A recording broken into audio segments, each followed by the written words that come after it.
Saving money feels like progress, and it is. You earn $3,000, you spend $2,500, you keep $500. You do that consistently, and eventually you have $5,000, then $10,000, then $20,000. There's something deeply satisfying about watching that number go up. Your money is sitting there. It's safe. It's yours. Nobody can take it away simply because the stock market had a bad Tuesday. And for building financial stability, that's extremely important. But here's the problem. At some point, saving money stops being the entire game because your money is just sitting there. Imagine you spend years carefully building $50,000. That's a meaningful amount of money. But if that $50,000 doesn't produce anything, you're still relying almost entirely on your future income to build more. You save another $10,000, then another. And every additional dollar requires you to work for it. That's the hidden limitation of saving. Your ability to accumulate money is tied closely to your ability to earn money. And your ability to earn money has limits. You have limited hours, limited energy, limited attention. You can work harder. You can earn more. You can improve your skills. But eventually, there are only so many hours in a day. Your money, however, doesn't have that problem. Money doesn't need 8 hours of sleep. It doesn't ask for vacation days. And thankfully, it doesn't schedule a meeting that could have been an email. That's why saving is only the beginning. The next question is, what happens when the money you've already saved starts working too? Here's the simplest way to understand the difference. Imagine two people.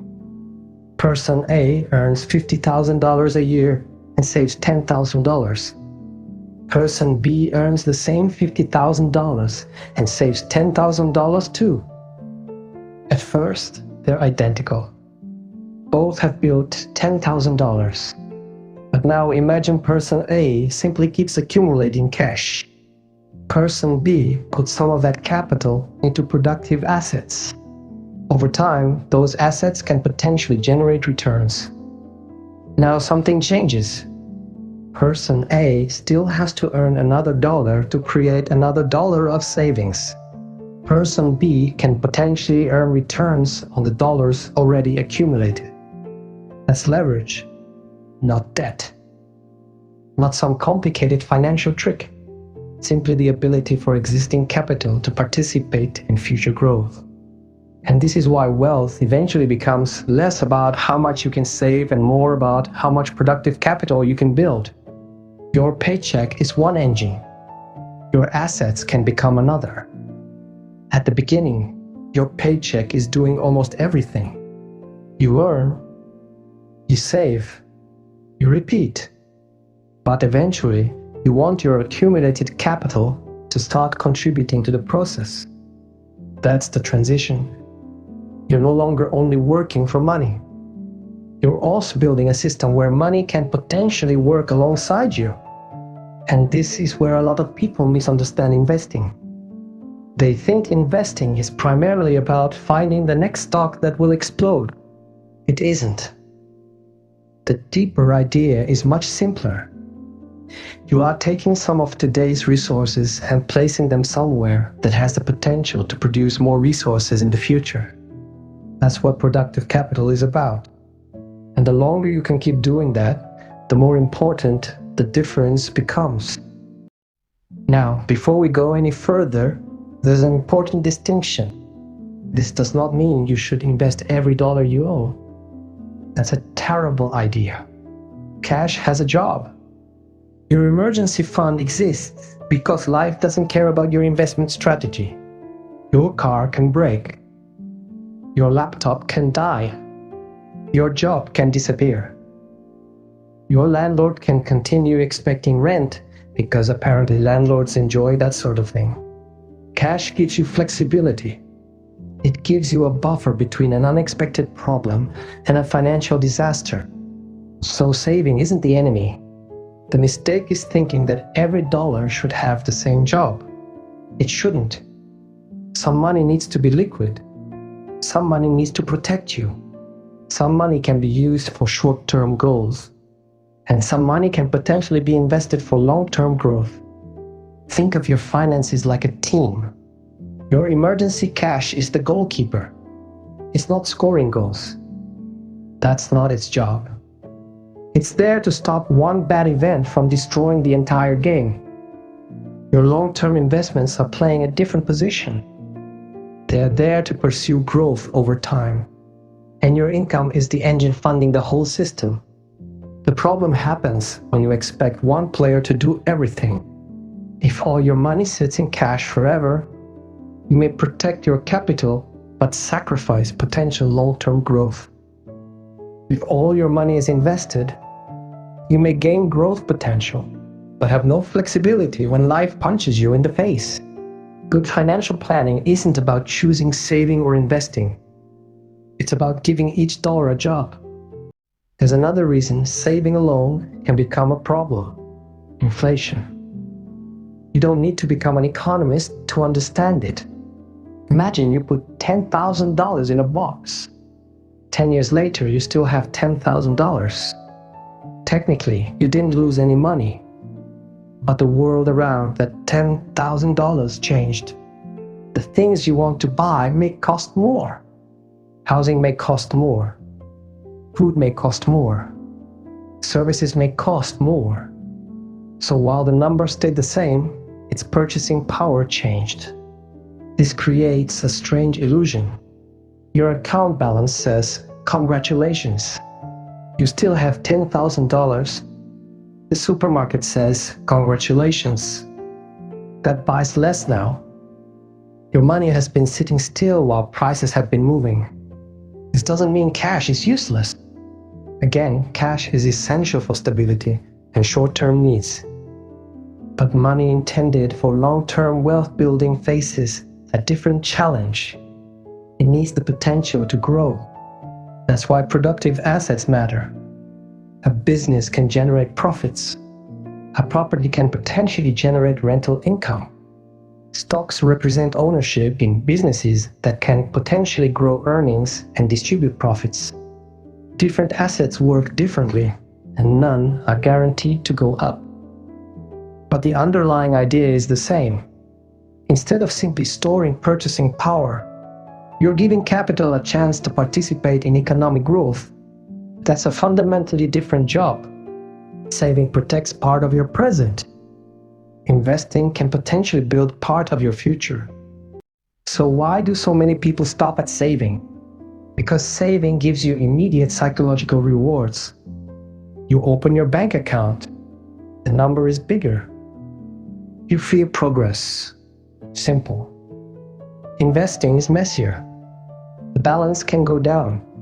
Markets can be unpredictable. You have to tolerate uncertainty. And sometimes you can do everything correctly and still watch your account fall. That's uncomfortable. Saving gives you control.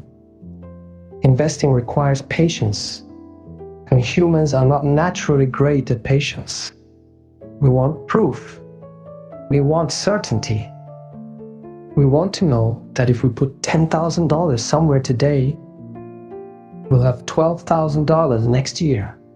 Unfortunately, investments don't work like vending machines. Put in $10,000, press button, receive wealth. If only. Real investing involves uncertainty. Returns vary. Assets can decline. Some investments fail. And nobody knows exactly what the future will look like. That's why the goal isn't to eliminate uncertainty. It's to understand what you're taking on and match your investments with your time horizon and ability to handle risk. Money you might need next month has a very different job from money you don't expect to touch for 20 years. The longer your horizon, the more opportunity you have to let compounding work. But also remember, potential return is never a guarantee. There is no magic asset. There is no guaranteed shortcut. And anyone promising one should immediately make you suspicious.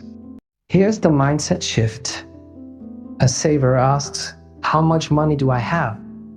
An investor eventually starts asking, what does my money own? That's a very different question. If you have $20,000 sitting entirely as cash, you own $20,000 worth of cash. If part of your money is invested in productive assets, you potentially own pieces of businesses, real estate, or other assets that can generate economic value. Now your wealth isn't just a number in an account.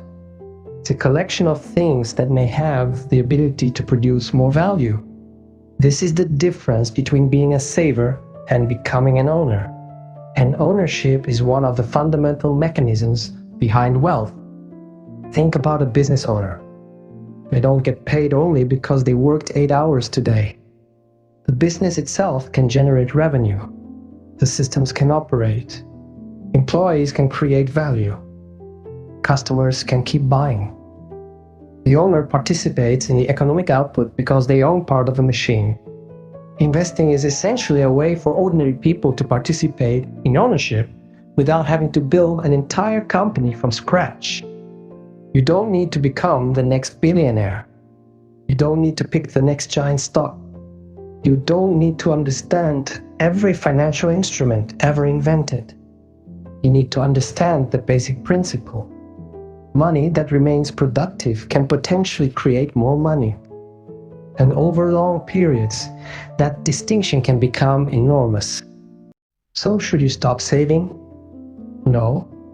You should get better at saving. Build your emergency fund. Control your expenses. Avoid unnecessary debt. Create a gap between income and spending.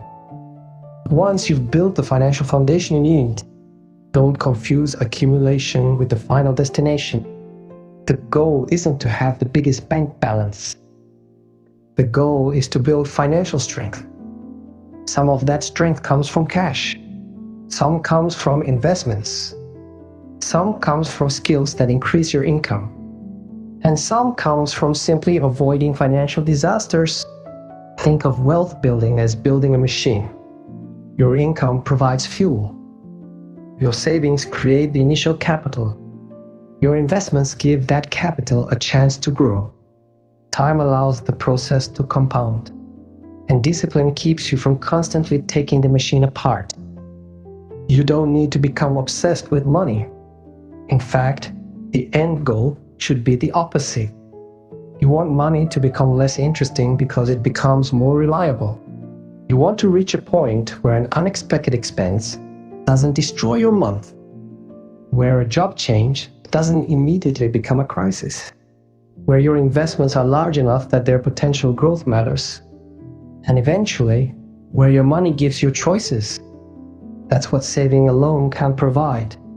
Saving gives you a foundation, but productive capital can potentially turn that foundation into something much larger. So don't ask only, how much money can I save? Eventually, ask the more important question, how much productive capital can I build?